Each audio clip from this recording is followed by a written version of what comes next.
this room is haunted in this place. Yeah, I'm definitely afraid. So if you are sensitive to ghosts, like I assume you are, be careful. Ghosts are like spicy food to me.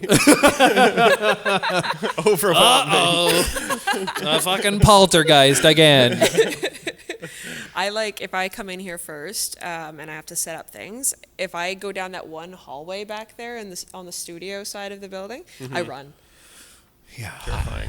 I can't wait to do some kind of trap that trips you in the dark. Tripping in the dark would be scary. Hi, Myles. Thanks for coming on. Hey, Welcome. Nice to be here. I really appreciate you coming here. I just want to apologize for my appearance because it may look like I'm sunburned, but I'm actually Asian. I'm part Asian, and I had a drink.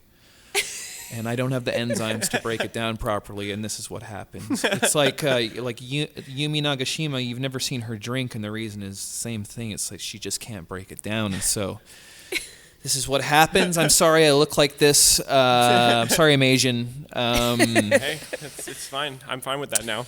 Okay, we just need to have this conversation, and now we're going to be okay with it. I was thinking about something that happened in my youth. I wanted to tell you both.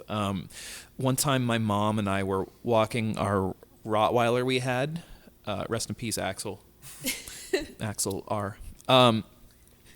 We were walking him, and he ran into these shrubs. My mom lives in White Rock, which is predominantly old people who are about to die. That's who lives there. A lot of shrubs there. A lot of shrubs there, predominantly shrubs and old people. That's why people go there. That's why it's a tourist destination. Anyway, Axel ran into some shrubs, and he came out with what I thought was maybe like a billy club or a nightstick. It was actually a huge black dildo. And so he was carrying it, and it was a really public street with a lot of traffic, and it was like coming out the sides of his mouth, and people were honking, and I was, when you're a teenager, you're embarrassed all the time. But this goes to show how bold my mom is. My mom was like, "Shut up!" to these cars driving by, and it was all lubricated, and it was disgusting. And you know how it is when you try and get something away from a dog, like it sees it as a bit of a challenge, So he was like, like he wouldn't let it happen. And then he got home. We got home, and then he brought it to his bed, and he was sitting there with it. And my mom literally had to like wait for him to fall asleep to like take it from him. But I just remember like my stepdad got home, and he walked in and saw it, and he was like, So anyway, blah, blah, like it was like old news to him. Oh my God. Yeah, it's interesting. It's interesting. He was just like, again. My dog was very kinky. We used to have a Rottweiler when I was young. Really? A big Rottweiler. His name was Milo, which was confusing. Milo Anderson. But it was we lived way out in the logging roads in Shawnigan Lake, and so he brought home something interesting once. But it was a whole leg of a deer. Yeah, he took it right off the deer. It was still alive. Yeah, that was quite something. Wow. We were like, okay, wow, interesting. That's pretty cool. That was a bit terrifying. He was so funny though. He was like, we got him from some people that were moving. They couldn't bring him with them.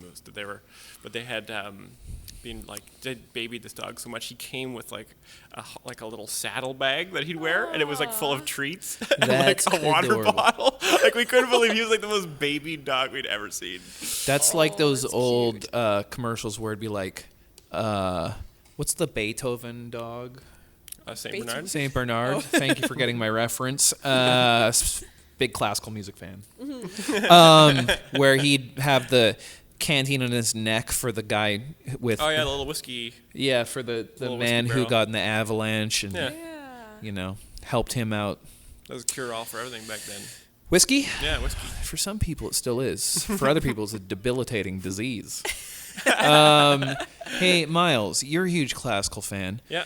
Who's the most disgusting composer of all time? I'm going to say Beethoven because his landlord was always so upset with how he would... it's like he wouldn't care. Kevvy taking the side of landlords here in Vancouver. I'm always on the landlord's side. Kevvy. Beethoven would have just plates of food, and he'd never do dishes, and it'd be his house would be like smelling bad even from the outside. So his landlord is always mad at him. So I'm wondering, that's my pick for grossest composer. Yeah, like classical composers and musicians must be the most eccentric bunch. So I'm wondering, who would you pick? They're very eccentric. I think Wagner for sure takes the cake for He's a most real disgusting, nasty 'cause motherfucker. He was a piece of Yeah. shit. Well, he was very anti-Semitic, and like not like most people were back then, because it was pretty much a nightmare. Yeah. But Yeah. like so like most people were like just casually anti-Semitic or racist, but he Right, was like, right. no, this is like a big part of my like, life. no, Like You're a wrote- casual anti-Semitic. I'm the real deal. Yeah, he was a huge my enthusiast. God. Like he wrote like pamphlets Really? about like anti-Semitic things, and he was like really mean to He'd go hand it out Mendelssohn. to people on the street. He was like a nightmare. That was like one of his hobbies. But also, like he was Hitler's favorite composer as well, like famously. Yeah. And he was like played a lot at like Nazi rallies and stuff. And it was illegal to play Wagner in Israel until like the 80s or something. Really? Yeah. Yeah, they weren't allowed to play Wagner there. He'd probably love you because of how you look. Well, probably because of how I look. Yeah. Your matinee good looks. It's interesting how, I watched a great documentary called Wagner and Me with Stephen Fry, where he talks about it because Stephen Fry loves Wagner. For Nazi reasons? Not for not, well, he's Jewish, so it wouldn't make Opposite. sense. But it was very interesting. And a lot of these composers were nightmares. Gustav Mahler was a nightmare because his wife was actually a very good composer, but he forbade her from writing music when they got married. Like what? Oh my God.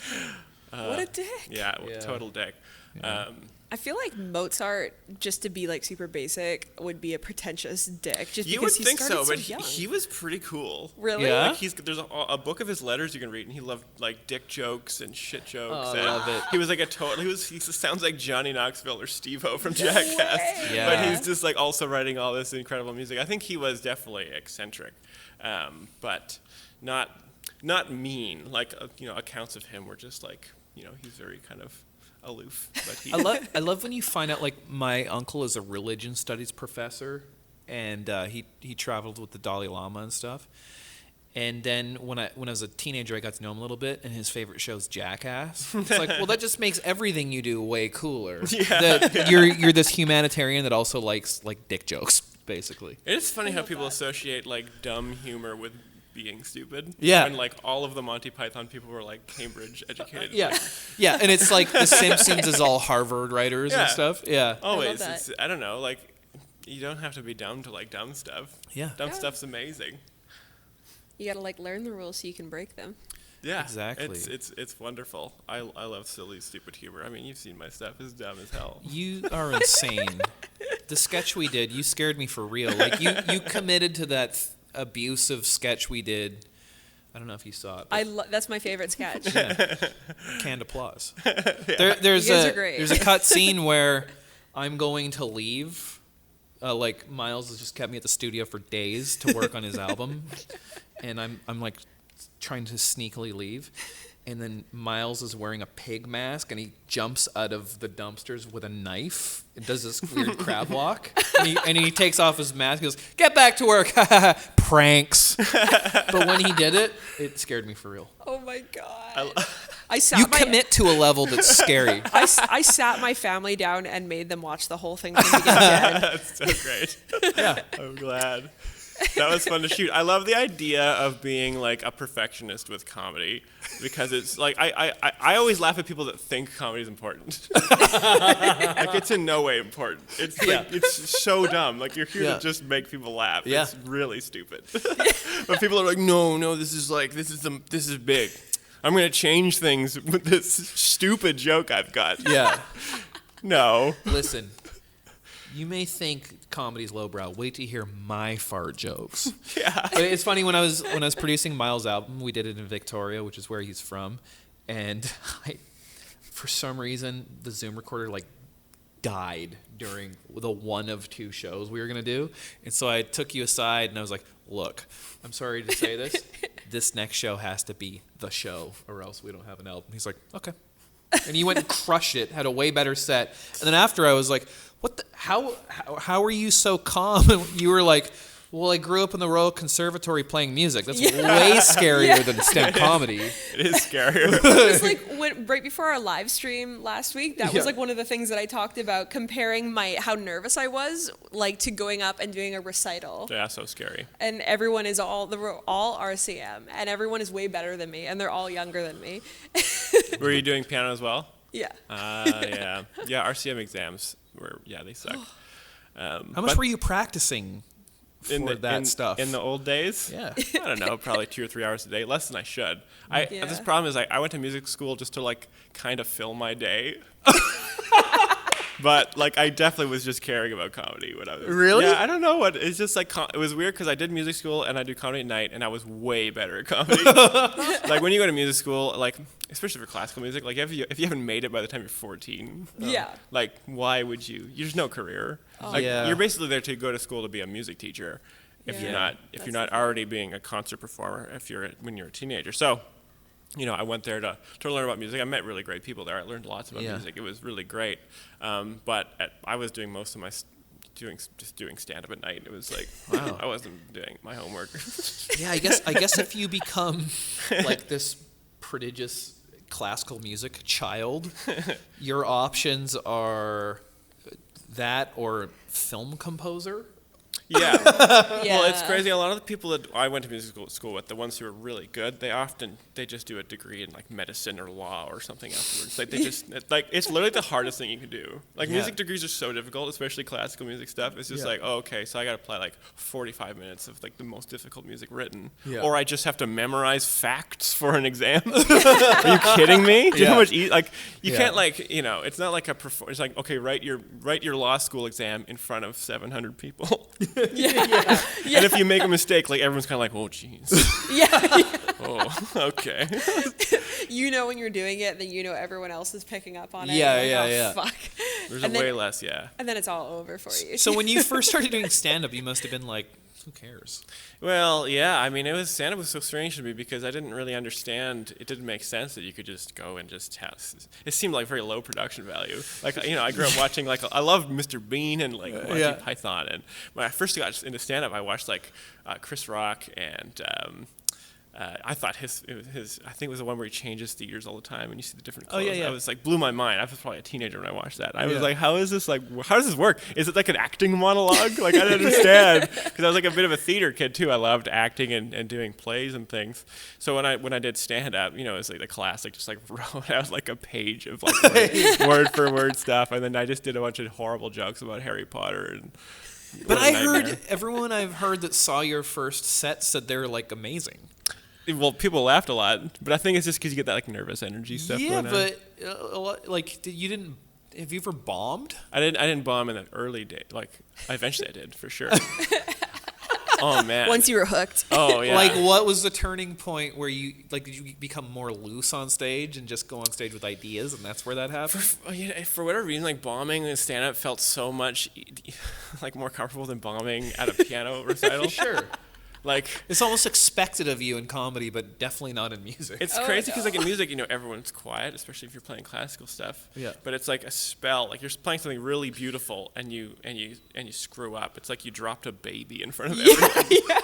Like everyone's just like, that was my baby, and they're just on the ground broken now. You're just like, I can save it. But there's like a spell. You feel you can feel it in the air. Everyone's very like, and you can feel that with stand-up too. It's interesting. I noticed that.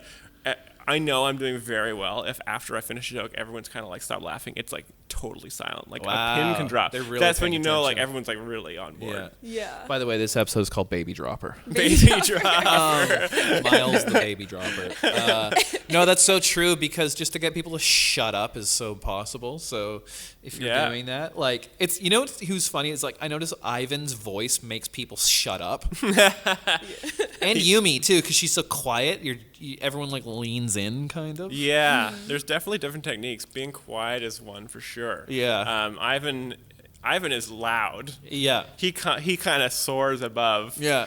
But Ivan's funny in that he is such a joke-dense set Yeah. that it's almost like it's just he'll just pummel them into finally being like, oh, there's something going on. Like it's funny how it's like that. It is important. That's why I think it's really important to do clubs a lot because a lot of the time they can be rowdy. Yeah. And bars and stuff. They hate everyone who goes on stage. If they're not from Everybody Loves Raymond or something. If it's not Raymond himself, which is funny because I saw Raymond go on at Yuck Yucks and I saw him kind of struggle. So even then, that's That's so funny, but it's true. I don't know. You kind of have to learn how to win them over, which is, it's not like that in classical music. You don't start off with a rowdy crowd. They're heckling you. I'd love if you're a classical heckler. It was like that in the There's old days. Aria. It would have been like that in the old days. It's very funny. Oh yeah. Oh yeah, they totally. There's a reason why at the opera a lot of the overtures start with like these really loud chords because everyone would be like, screwing around and yelling and talking and drinking and smoking, and then the opera's starting and they're like, I don't care, and then eventually they'd kind of quell into their state. It's funny because just from being around stand-up so much, you get to know people's acts, and some people's acts rely on there being a moment of pure silence, and if the audience decides to not participate and help, it just ruins it. Like Rachel Schaefer has this joke, it's her closer, and at the end she says something and then there's a good 10 seconds of silence and then she goes, good. And last time I saw her was at Yuck Yucks, and she got to about 7 seconds, some guy went, what? And it just ruined the show. Oh, God. It's like, oh, you idiot. Oh, I hate that. Yeah, it's so annoying. But it's tough, though, because you expect that, but also you're just, filling people full of liquor for hours. Yeah. No, exactly. Yeah, it's funny, from producing comedy albums.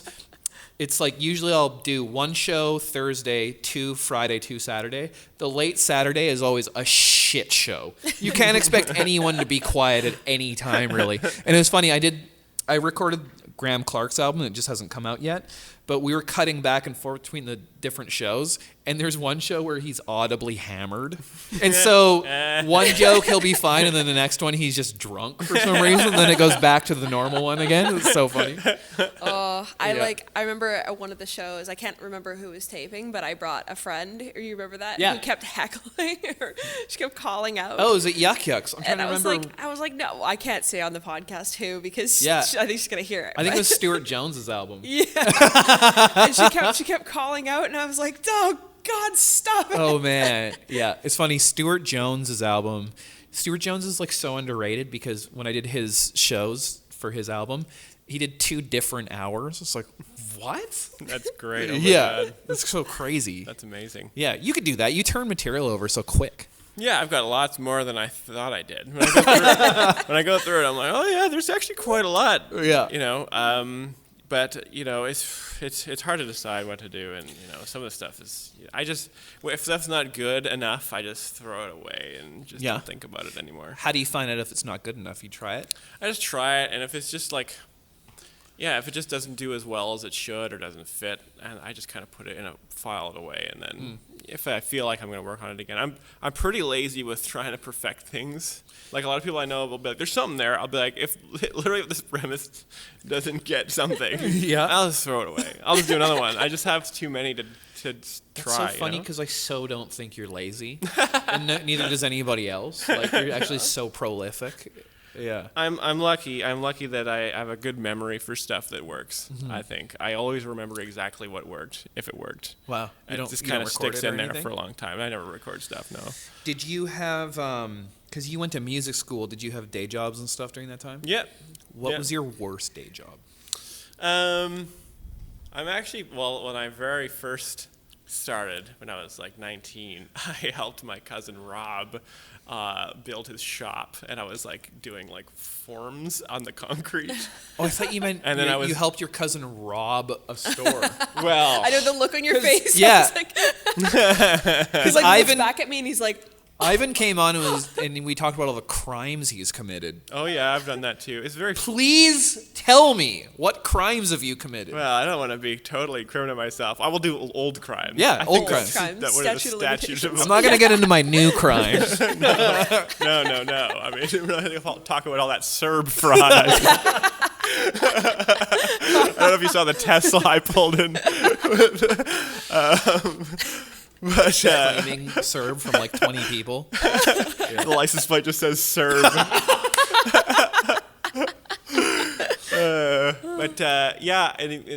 I grew up riding motorcycles and in Shawnee Lake, and you're not allowed to ride them on the road. Yeah, because they're not insured. But I used to do that all the time with my brothers, And the police tried to pull us over once, and we just gunned it. Oh my And God. it was terrifying. You and like, your it's brother- never cool. Like, I'm always just like, I'm going to throw up. I'm so scared. Like, I don't even know what made me do that. Like, when you reach that point of like, should I break the law or not? And you're like, yes. And you just, and I knew that I'd get away. Like, I weighed the odds, and I was like, So funny. and we just pulled. We were only chased for maybe like 15 seconds before I knew we were near a trail, and we just like just went up this trail, and we were gone. No way. That's It crazy. was That's really pretty awesome. badass. You got away from the cops. Yeah, I did that once, and then another time I was on. Later on, I was going to university, and I was on my. I had like a Suzuki Bandit 600. It was like a fairly fast motorcycle, and I was going too fast down some road, and an officer of the law like stepped out of a freaking bush. Like, he's already breaking the rules. Yeah. Like, don't hide. But anyway, Yeah. he comes out of this bush and like motions for me to pull over, and I like leaned back and like put my hand over my license plate, and just, like, driving. No way. And I was so scared. I like pulled into like a parking garage and just like trembled. and that was the scariest one. But I think it's just my like. I won't tell too many stepdad stories, but my stepdad definitely like broke the law a lot. So I think I'll maybe learned it from him. Like, he did it a lot, and like there was no consequences. So I was like, oh, there really aren't like no consequences for doing stuff like this. You know, I don't know. It's probably just the old white privilege kicking in there, but.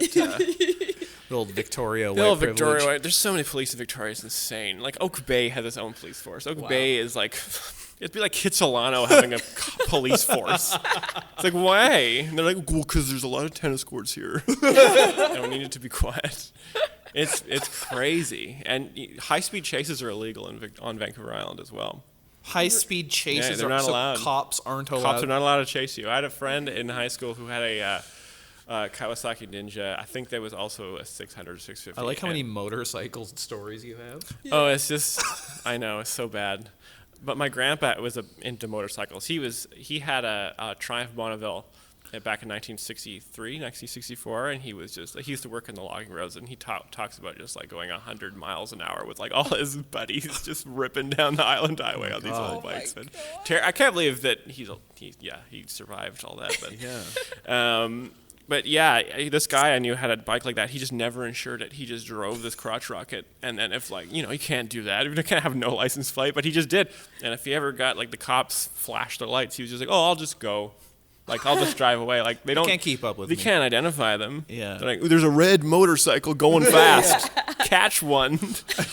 You had the foresight to cover your license I plate. bet it probably didn't even work. I bet they were just like, what an idiot, and they just let me go or something. I don't know. Maybe they just wanted to say hello. Yeah. Hey, I'm a big fan of your comedy. I love canned applause. Emerging Canned from laughter. a bush to tell you that. Yeah. Yeah. Oh, hey. Yeah. He's probably committing his own crime in there. That's what people do in shrubs.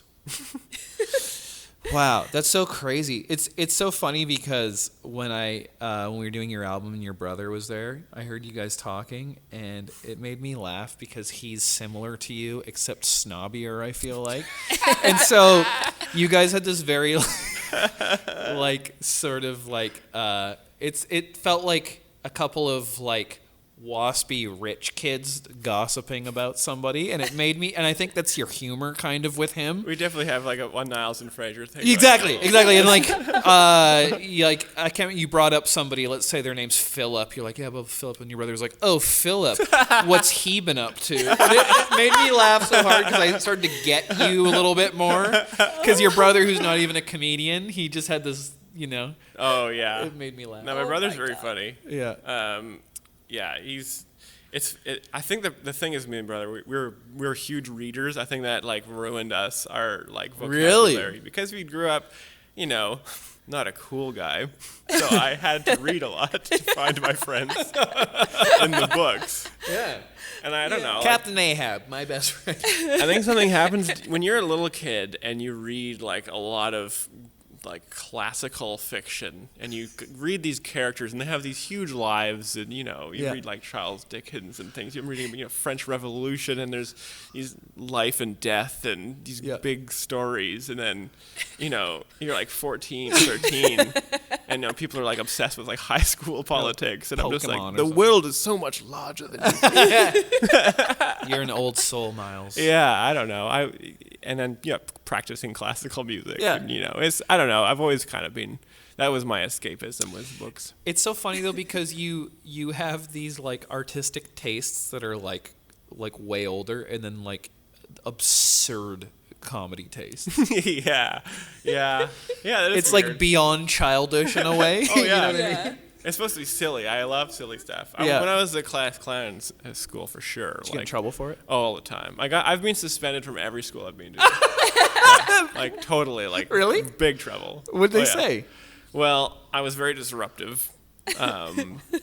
Seriously, like the story in my class about being kicked out of the classroom and standing in the hallway and then just like coming back in. I was actually in grade 2. I was in the gifted children's program for like an hour and a half. That's as long as I lasted. Me too. Because I don't know what that was. I was already mad. I'm like, this is absurd. That there's a gifted like, what are we, X-Men? Give me a break. Like, there's no way a kid is gifted when they're that. Anyway, so you do kind of look like Iceman. Maybe a little bit, but I was in there the way I got kicked out is an interesting story. I was out there, and all the kids were in like regular class, and we all got to go out and do like the gifted kids program. So they, instead of being in classroom, they like took us out to the field, and they gave us all like magnifying glasses to like study bugs, which is what gifted kids do, Absolutely. And instead of studying bugs, I started a fire. I put some dry leaves together, started a fire, and I was a bit of a pyromaniac because in my house we had a wood stove, and I was in charge of starting all the fires, and I liked it. It was cool to see the chemical reaction. So I just started a fire, and I started a little campfire on the playground, and like a teacher just was running at me from across the playground, like, "What are you doing?" And I'm just like, "Pop a squat." We're having a fire. Yeah. It was not a malicious fire. It was a friendly fire. It was a friendly fire. They also moved me up as well to do the same gifted kids program in the 2nd grade. Wow. From 1st to 2nd. That's funny. And I remember I had like a split classroom, and all my friends were in the 1st grade, and I had to go and sit and do math in 2nd grade. And I just sat there and I just watched my friends play, and I'm like, this sucks. Yeah. I want to go back. Oh yeah, it's really, I don't really know when that, I wonder if they still do that. I'm not sure. Seems discriminatory. It seems Says pretty mean. the dumb kid from math class. It does seem to. I remember I did like a math contest in grade 5, and it was just within my class, but I like won it out of spite because it's like this girl who's really annoying me. Yeah. She was like being all pretentious. Yeah. I was like, yeah, I'll beat you. And then I did, and then I like never pursued math afterwards. I was bored. You didn't join the mathletes? Yeah, I didn't care. But it was like super. It was like who can do like the times tables the fastest or something. It was like super stupid. Right here. Now let me ask you this: when you were that age, and all your contemporaries in your classrooms were into like Power Rangers or Pokemon, were you like, fools? I'm into Beethoven. Well, there's one craze I participated in. I didn't get into Pokemon cards like everybody else, but I was into Crazy Bones. What's that? It's like these weird little collectible little plastic things. And they were super dumb, but I was like, I think I got a couple good ones, so I was like, I really have some power in this. Yeah. And I think I'm onto something. I got in trouble because I traded like one Crazy Bone for like a kid's graphing calculator. I saw the value there. And my mom made me like trade it back. She's like, You're an early hustler. Yeah, don't take advantage of this kid. Yeah, that was super strange. But I got kicked out of class a lot. I was very divisive. Yeah. A lot of teachers really loved me. They thought it was very entertaining. And some were like, this is a nightmare. Oh, really? I remember the very first time I knew teachers were full of shit was in grade 4. and we were talking about we were doing a whole unit on Nunavut, on like the Inuit and stuff. And my aunt lived in Iqaluit for a long time. She worked for the CBC there, and she recorded Inuit legends from all the older Inuit people there. Yeah. And so she gave us all these CDs, and my mom would play them sometimes at nighttime. So it was this very weird, again, strange stories filling my head when I'm kidding. Yeah. Inuit stories, they're like Grimm's fairy tales. Like they're not for kids. Like polar bears are slaughtering people all the time. It's like pretty terrifying. But this teacher was like telling me, she's like, oh, this is how they do stuff there. And she was like telling me like they make canoes out of like logs and stuff. And I was like, they don't have trees there. And I was like super mad. And she's like, she's like, they do, like, how else? Like, how do they have fires there? And I explained, I'm like, oh, they use like fish oil and these little like lamps and stuff. And she was like, well, that's just wrong. And I was so mad because she's like the powerful figure telling me that I'm wrong, even though I know that I'm for sure right. And I was just so triggered. Definitely kicked out of class for that one. That's what's funny when you're a kid and you realize just because someone's an adult doesn't mean they know anything. Because I had that with my teachers too. I had a teacher tell me when I was in grade 9, she was like, yeah, back like 100 years ago, people would live hundreds of years. And it's like, oh, you're religious. That's what this is. Yeah, that's what this is. And I had another teacher tell my class that John Lennon was killed by the CIA. No, that's funny. Yeah, that's a good one. It's like, I didn't understand conspiracy theories yet. Sorry, go on. Oh, no, I was just going to say I had this one teacher that thought that Lord of the Flies took place in the future. Whoa. And she made us, like, we had to take a recap test on that book. So you're answering it wrong. If we didn't put the fact that it was a multiple choice thing, and if we didn't say it took place in the future, we got it wrong. That's so crazy. I know. How you can be like a mind controller when you're a teacher. Right? It was so weird. The only reason she thought that is because they mentioned passenger tubes at the very beginning when the kids are all in the plane. Oh, and she's like, well, passenger tubes, well, that's not something that they had. I'm like, sounds like a part of the plane. It's funny. The last question on the test is, you're not going to tell anyone else about this test, are you? That's so wild. It just blew my mind that could affect our grade by not buying into her weird theories. Yeah. I mean, you've had Darcy on the podcast before, right? Me and Darcy went to school together, and Darcy knows that I was like a total spaz. I don't know if you talked about this, but me and Darcy have definitely different points of view. But I was like, yeah. He hasn't told me. What? Oh, he hasn't told you stories? No, what happened? Oh, well, that's good. I can get my version of it. Well, I mean, I really didn't like school a lot, again, for this, like... So again, there's some teachers who were awesome. Some teachers were so cool. So it's amazing how important a good teacher is in your life. Yeah. It's crazy how much it affects you. But a lot of teachers really hated me at my school, and I did a video once. Because you're smarter than them. Oh, maybe. Well, I don't know. I was funnier than them. Yeah. But this one teacher, it was really difficult. I went to a school that was self-paced. Okay. Which sounds insane, because it is insane. It was a specially built school, I think, in the early 2000s. They had a really great theater program there, but unfortunately, as soon as I arrived, this really good theater teacher left to do plays, and so we just had like an in limbo theater system there, and it sucked because I really wanted to do acting and things, but didn't get to do that. But anyway, the school is designed to be self-paced, so every week kids would have a certain amount of learning guides to do, and then you would do them at your own pace, and you'd schedule when you wanted to do tests and stuff in the testing center. It was very strange. You could literally do high school in a year, or you could do it in 5 years. What? So it was a very funny social experiment to see, because they wanted to teach kids self-motivation and prepare them for university, which is stupid, because university is not that. University is you do the thing by this time or you're done, bud. Yeah. You don't self-pace anything. Nothing's self-paced. So it was very funny, because it was a huge difference between boys and girls at that school. Girls would be let's see how fast we can finish high school. And let's all do homework parties and stuff, and guys are just stupid shit, dude. I'm gonna go play Call of Duty. Is it crazy to see the grad photos of just 85% girls? Oh my god. And then somehow 8 guys who managed to do high school in 13 days at the end. That was my case. I procrastinated so much, and I wanted to be valedictorian because I just wanted to do the speech at the end. because I had like a banger in my head. And, like, I was gonna like completely like tear down the school and make all these jokes about the self-paced system. I remember my opening line where I was gonna say, ladies and gentlemen, we go to a school where they tell a 14-year-old that everything they have to do is due in 4 years. Like, great experiment, BC government. It's only one of 2 schools in Canada that did this.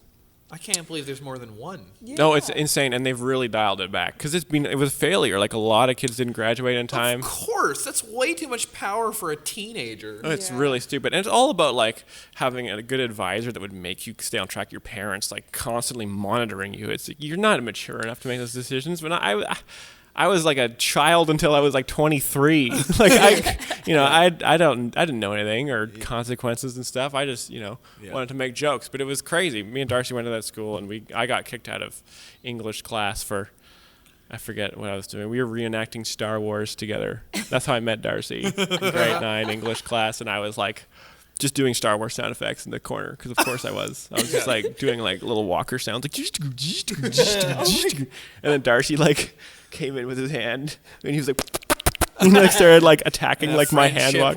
Yeah, he just like entered my That's how realm, men become friends. my imaginarium, and I was like, welcome. Yeah. It was very funny. That's adorable. And I got, in English, you're not allowed to write the final exam unless you have all this coursework done, and I didn't do all the coursework, so they weren't going to let me write the exam. So over a week, I did like all of English 12's coursework, and then I was like, it's done, I've done it. And then so I like got registered for the exam, and then I eventually got like, I was sitting in the exam room like this exam, and one of the teachers came in and said like, you haven't done like this one page of something, and they were gonna like make me stop the exam, and I was like, I have to graduate, I have to do this to graduate, and I was like so mad. Yeah. So I like took the exam off my table and just walked out of the classroom, and then I just like I wandered down somewhere, and they were calling me on the announcements. They were like, Myles, report to the office. I heard that a lot. And they were like searching all over the school for me, and they wouldn't find me. And they eventually found me. They're like, where'd you put the exam? They didn't want me to take the exam and show it to kids. Yeah. Love it. So I realized that, and I was like, they're like, what did you do with the exam? I was like, photocopied it, and I sent it to the Russians, which I thought was the funniest joke. It is. God, it was a nightmare. And they didn't let me be valedictorian because, I'm a huge liability. Like I was like the Norm Macdonald in my school. They're like, if we let him talk, he's gonna burn this down. Yeah. Like he's bad. He's bad news. And I went back to high school once because my advisor, who was a super cool guy, got me a rubber chicken as a graduation gift because he knew I was the funny guy. So it was great. I laughed really hard. But when I went there to pick it up, this is like in September of the next year. And so we were graduated, and like the vice principal saw me at the school. He was really mad. They basically graduated me because they couldn't handle me being there any longer. That's what happened to me. So they're just like, get him out of here. Yeah. And so I came back, and he's like, what are you doing here, Myles? And I was like, my girlfriend's in grade 9, so I just thought I'd pick her up, You're so tired of your jokes. The old ball and chain. 14. Yeah. Oh man. That's so fucking funny. Oh my God. I wish I could have seen that. I had the same thing where my teacher was like, took me aside and was like, listen, if you shut up all day, you can have the last 15 minutes of class and everyone has to watch whatever you do. And I was like, all right. And then I got even worse grades because I was just working on my hot 15 all day. Oh my God, that's so funny. That's so funny. But at least I was quiet and not disrupting people. It's funny. This friend of mine from grade 9 sent me an Instagram DM recently, and it was just a screenshot of her books, her like notebooks from that day, and I just written "I am God" all over it. Oh, Yeah. She's like, "Remember this? It was really hard sitting beside you. It's very distracting." Yeah. That's so funny. Yeah, the old notebooks are so weird. Man, I was so unself-aware too. It's weird because like I was like horrible, like cringest nightmare. What do you mean? And I was like I said, I was a spaz. Like, how were you a spaz? Well, had a big anger problem. I was a very angry kid. Like, you get mad in class at people? Well, sometimes. I just didn't like injustice. I didn't like people. Well, I still don't like authority, and you were probably like that. Yeah, and I was like, I was bullied a lot in school as well, which is a sad thing. But I was bullied a lot. I was not in sports. Like, I didn't get Those are your first hecklers. Those are my first hecklers. And my stepdad always taught me bad life advice. He says, if people are like bullying you, like, you just have to beat them down. Like, you have to hit them. Wow. That's how you do my it. parents told me that They too. like, literally, like, this is your life advice. He's like, aim for their nose. Like, it hurts a lot if you punch them in the nose. I mean, I did martial arts a lot growing up because of this reason. Like, he's like, well, you'll just have to fight everyone then. I was like, okay. And He's like, listen, you have a very annoying personality. This is going to be an ongoing problem. and I was like that until, like, maybe, like, late middle school when people all hit puberty and fighting hurt a lot after that, right? Even kids are they're weak until they hit puberty, and all of a sudden people start to get really hurt. Oh, my God. But So you fought a lot? So I fought a lot. I was fighting kids all the time, and that's not cool or fun. Yeah. That's not a fun guy to be around. Yeah. But yeah, people. I was very strange. I wore like giant gumboots when it was raining. I had I would be playing the piano and like video games, and I had 2 brothers, and I was just like, I had the joke in my set about that. I remember where my mom's like, "Myles, you need to make friends, outside of the house, like." Yeah. Make friends your own age. And I say, well, why would I eat out when I got steak at home, right?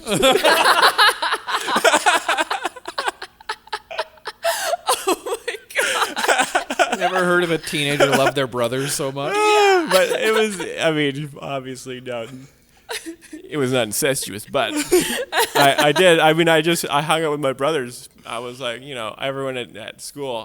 Hockey was huge, and if you weren't on the hockey team, it was really hard to make friends because all the dads knew each other, would all beat the same kids. So I wasn't in that group. Yeah. So I didn't get to hang out with them, and everyone would go to this Friday night skate at school. Mm-hmm.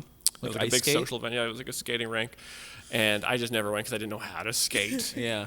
And the only sports I did were like solo sports, like golf and tennis, and like piano is not a social instrument. No. It's not even a collaborative instrument. Barely collaborative. And so I was just so strangely isolated. So I had like a few good friends growing up, but I was not like, I was, well known because I was a spaz, and I do funny things. Like people were like, he is very funny, but like, don't get too near. Yeah. But I was just very unself-aware until I went to France and kind of learned. Oh yeah, you moved how to be a France person. for a while. Yeah. I forgot. That was like my Crazy. my interesting. I just like the scariest thing I could possibly do until I was like, oh yeah, it's not as scary. That's so cool. Yeah, it's kind of like I felt like I was like a depressed gothy teenager. Yeah. And then when I got out of high school, I feel like my life started then. Yeah. Yeah. Yeah. I went to audio school and there's like other people like me and yeah, we're idiots for so long. yeah, for sure. We really are. It's For crazy sure. to think about yourself in high. Like, I can't believe it when kids in high school are cool. I'm like, how? Yeah, but that's it for them. That's when they're cool. Yeah. That's the only time they're Maybe cool. it's the only time. That's it. It just blows my mind. That's Yeah. harder to recover from than what we did. And I just didn't bend to the trends. I didn't want to I hated the thought that I have to change for other people. Yeah. I hated it. I didn't like that thought. Yeah. So I was always just kind of very strange, and would just I just be myself, and if they don't like it, I will just play with my model trains. I love that. And bide my time. And work at the museum. I had I had a remote control airplane once. yeah. Oh man, this is such a funny story. I had a remote control airplane, and I thought it was pretty cool. I agree. And I was I was too old to think this is cool. I was probably 17. Like, kids are driving, and I'm just like, yeah, I have a pretty cool plane that I fly around this field. And I went up this field, and like all these like popular lacrosse players were up there like slinging a ball around. Yeah. And I was like, God damn it. Yeah. But I just want to fly my plane. So I'm like, I'm still gonna do it because fuck these guys. They're gonna ruin my flight. Yeah. So I like launched my plane, and like I could see they were like shit talking me, and I was like, fucking, I'm gonna blow their minds right now. And I pressed the button, and I like released a paratrooper. And I thought that would like totally like be like, I mean, now they know. I'm kind of cool. You're like, Yeah, sorry. better shut up, boys. Sorry, I had to alpha male you guys in front of your girls, but That is a paratrooper. It's a G.I. Joe. Can I have it back? And it was so strange too, like growing up in the woods, like how doing anything different was gay. I know. It makes no sense at all. I Like know. they're like, Myles likes train, sounds gay. I'm like, that doesn't mean anything. That's not at all what gay means. Oh, God. How is that indicative of your sexuality? I know. But Little did they know all the crimes you'd commit later. yeah, I was gonna do lots of crimes. I was low key cool. Have any of those guys ever seen you do stand up? Oh yeah, all the time. I see them. They come to Heckler sometimes. Yeah. And they'd be like, "How is he so cool now?" Yeah, exactly. Um, Because you're controlling audiences. It's very and annoying. there's girls in those audiences, Yeah. so they're probably like, "Whoa, this guy's the male specimen now." Well, you said it. Kevvy gets a little drunk, He'll Gets a little drunk, gets a a little little pink. drunk. He'll compliment your masculinity. Gets a little pink. It's a little pink, Gets a little flirty. a little flirty with Myles. Well, it's funny. Those 'cause guys didn't know the real Myles. Imagine how annoying it is. I mean, they build up their whole life of being like, "Oh yeah, I'll be like a toxic man." That's really cool. And then all of a sudden, they go to a comedy club and they see like a total dork, like winning over everyone. Yeah. And they're just like, "Son of a bitch." Yeah. Like, did I do everything wrong? Like, I've got all that like CTE in my brain for no reason. Yeah. What have I done? Yeah, but I had 7 concussions in 12th grade. Yeah, Tell me that was for nothing. Yeah. that's what I learned. If you're the funny person, Yeah. it's way better to try to be the guy who fights everyone for being mean to him. Like if someone's mean to you and you're funnier than them, you'll win over everyone else. Yeah. And they'll all turn against the one person.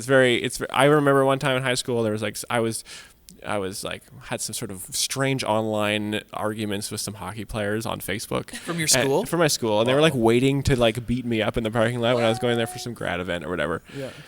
I thought they were gonna beat me up. They ended up like fighting my friend out of nowhere. It was so insane. I mean, we all, it's all water on the bridge now. We don't hold any grudges, but it was very insane. It was very high school.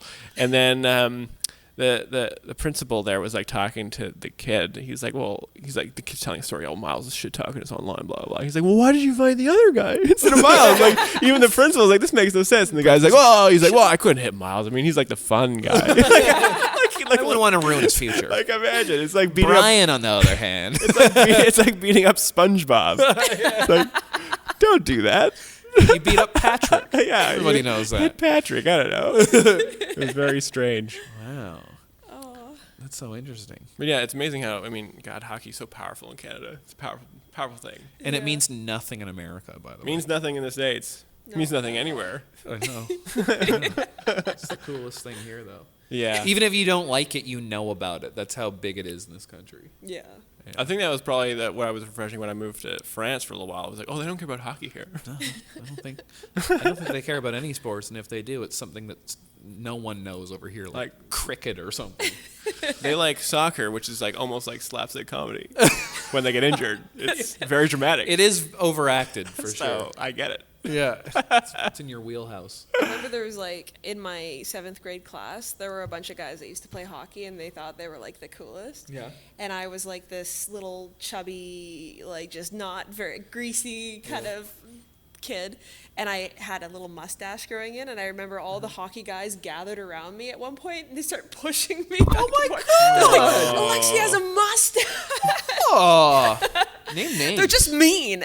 name names. These pieces of shit. They ain't worth it. Exactly. That's like the opposite, like the positive circle they do for a guy who has a mustache. To be like, Right. he has a mustache. He's a man. Kyle did it. Wow. Yeah. That definitely was a point of pride when you could first grow facial hair. It's like, Oh my God. some of my friends still aren't there. Yeah. I was so like sad. I was so sad to have facial hair and like grow up because I was like I knew how much being a kid was important because of all the books I read.